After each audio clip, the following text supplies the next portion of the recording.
یعنی کہ اس آیت میں رب العزت فرما رہے ہیں کہ وہ لوگ جن کو ہم نے کتاب دی ہیں اور وہ لوگ جو تلاوت کرتے ہیں، جیسا کہ تلاوت کا حق ہے۔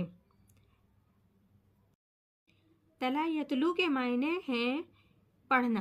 اور دوسرا معنی تلا یتلو کے ہیں کہ پیچھے چلنے کو بھی کہتے ہیں، جیسے کہ قرآن ہی میں آتا ہے کہ سورج کے بعد پیچھے چاند آتا ہے، تو تلاوت کا اصل حق اس کے پیچھے چلنا ہے، ایسے جیسے کہ امام کے پیچھے چلتے ہیں اور اس کے احکامات کی پیروی کریں۔ تو جو کوئی بھی اللہ تعالیٰ کی تلاوت کا حق ادا کرے اور پیروی بھی کرے تو وہی ہیں قرآن پاک پر ایمان رکھنے والے، اور جو نہ تلاوت کا حق ادا کریں نہ پیروی کریں اور دعویٰ کریں ہمارا ایمان تو ہے توریت پر،